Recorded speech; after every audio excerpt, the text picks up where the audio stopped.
আসসালামু আলাইকুম ওয়ারাহমাতুল্লাহি ওয়াবারাকাতু। প্রিয় দর্শকবৃন্দ, আজ আপনাদের সামনে এমন একটি ছোট্ট বাস্তব ঘটনা শেয়ার করব যা আমাদের মনে করিয়ে দেবে ইসলামের শিক্ষাটা কেমন হওয়া উচিত আর আমরা কিভাবে একে অপরের ভুলগুলো সামলাই।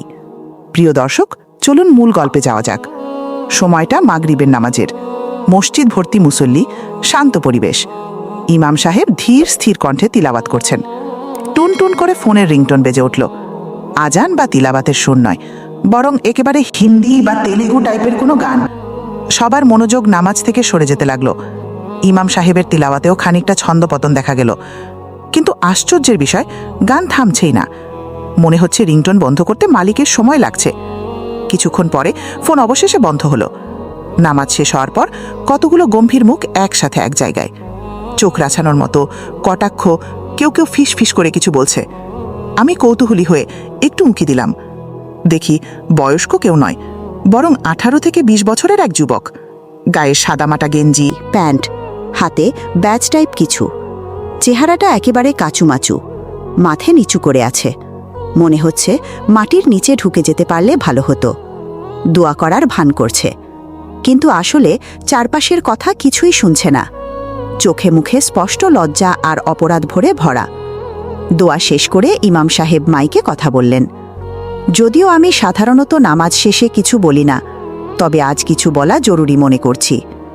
কেউ যদি অনিচ্ছাকৃতভাবে কোনো ভুল করে ফেলে আর তার জন্য লজ্জিত হয়, তাকে ভর্ৎসনা করা ইসলামের শিক্ষার মধ্যে নেই। কারণ লজ্জা হচ্ছে ঈমানের একটি অংশ। সে লজ্জিত মানেই তার মধ্যে ভুল সংশোধনের মানসিকতা আছে। কিন্তু যদি আমরা তাকে সবাই মিলে অপমান করি, পাবলিক শেমিং করি, তাহলে সম্ভবত সে আর এই মসজিদে আসবে না, বরং নামাজ থেকেও দূরে সরে যাবে। এই যুবকের বয়সী অন্যান্য যুবকেরা আড্ডা, মাস্তি, গান বাজনায় মেতে আছে, কিন্তু সে একজন তরুণ যখন বাইরে বন্ধুদের সাথে ঘোরাঘুরি না করে বৃদ্ধদের কাতারে দাঁড়িয়ে নামাজ পড়ে, এটাই প্রমাণ করে সে আল্লাহর কাছে বিশেষ প্রিয়। তাই আমরা গলা টিপে তার এই সুন্দর সম্ভাবনাকে হত্যা করব না। ইমাম সাহেব চোখের ইশারায় ছেলেটাকে ডাকলেন।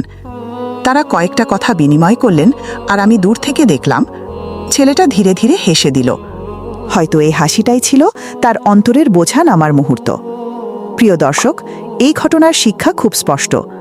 ইসলাম কেবল নামাজ, রোজা, দাড়ি, হিজাবের মধ্যেই সীমাবদ্ধ নয়। ইসলাম হচ্ছে দয়া, সহমর্মিতা এবং মানুষের অন্তরের আশা বাঁচিয়ে রাখা। প্রিয় বন্ধুরা, আজকের এই গল্পটি ঘটে যাওয়া একটি সত্য ঘটনা। এটি কোনো বানানো গল্প নয়।